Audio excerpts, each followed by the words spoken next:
Traffic light अलग-अलग सेकंडों में आज हम कक्षा 8 के लिए 7 के लिए कब चलेंगी हमको ये बताना है। पाठ 10 अपूर्व अनुभव। इस पाठ का सारांश मैं बताता हूँ और आप भी इसे अध्ययन करेंगे तो स्पष्ट समझ में आ जाएगा।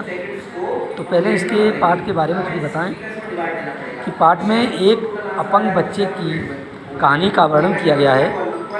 किस तरह से एक लगातार बालक अपनी मन की इच्छा को पूरा नहीं कर पाता, लेकिन एक अच्छे दोस्त के साथ मिलकर असंभव कार्य को भी संभव किया जा सकता है।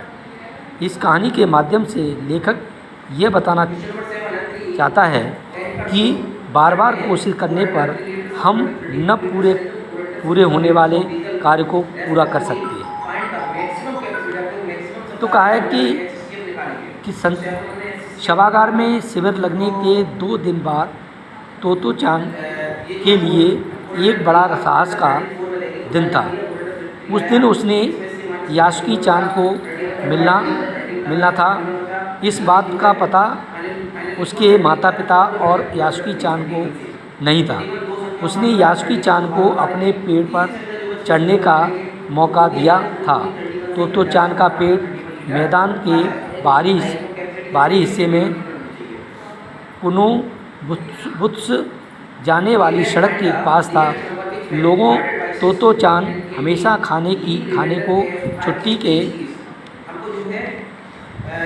छुट्टी के समय या स्कूल के बाद उसी पेड़ पर मिला करती थी। बच्चे अपने पेड़ को निजी संपत्ति समझते थे जो और उन्हें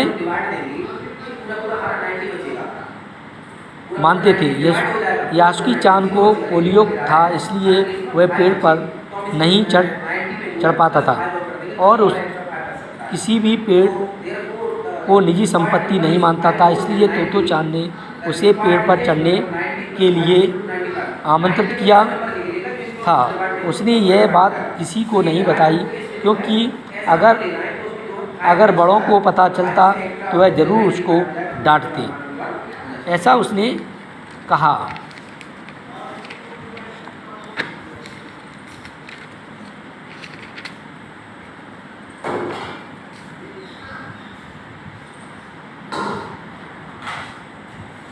घर से निकलते समय उसने अपनी माँ से झूठ बोला कि वह यासुकी चान के घर डेनेन चोफू जा रही है। जाने से पहले रॉकी को सच बताए बिना तोतो चान से नहीं रहा गया। तोतो चान को यासुकी चान मैदान में क्यारियों के पास मिला। यासुकी चान उससे कुल 1 साल बड़ा था। यासुकी चान पैर घसीटता हुआ तोतो चान की ओर बढ़ा। तोतो चान उत्तेजित था। वह इसी उत्तेजना के कारण ठहाका मार कर हंसने लगी और उसके साथ यासुकी चान भी हंसने लगा। तोतो चान ने चौकीदार की छप्पर से सीढ़ी लाकर पेड़ के तने के सहारे लगा दिया। उसने कुर्सी के सहारे ऊपर चढ़ाकर सीढ़ी के किनारे तक पकड़ लिया। तब उसे यासुकी चान को बुलाकर पेड़ पर चढ़ने के लिए कहा। यासुकी चान के हाथ पैर कमज़ोर होने के कारण वह बिना सहारे के पहली सीढ़ी पर भी नहीं चढ़ पाया। तोतो चान ने उतरकर उसे पीछे से धक्का दिया, पर वह अपने काम में सफल नहीं हो पाई। यासुकी चान हताश होकर के सिर झुकाकर खड़ा हो गया। तोतो चान समझ गई कि वह काम को जितना आसान सोचे बैठी थी, उतना काम आसान नहीं था। तोतो चान की हार्दिक इच्छा थी कि वह उसके पेड़ पर चढ़े। यासुकी चान के मन में यह उत्साह था, परंतु वह बहुत उदास था। इसलिए उसे हंसाने के लिए वह गाल फुलाकर तरह तरह के चेहरे बनाने लगा। अचानक सारी की हुई मेहनत बेकार लगने लगी। यासुकी चान सीढ़ी थामे तोतो चान की तरफ ताकने लगा।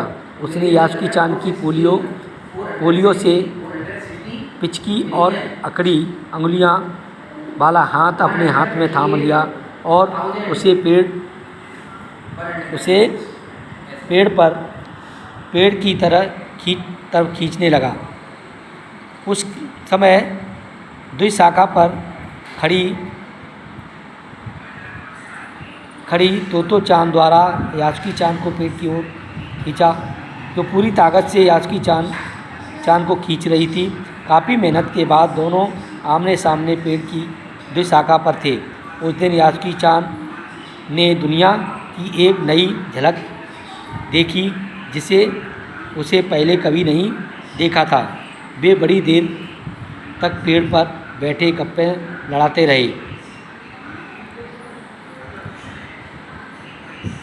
यासुकी चान ने तोतो चान को बताया कि उसकी बहन अमेरिका में है, वहाँ टेलीफोन जैसी एक चीज़ होती है।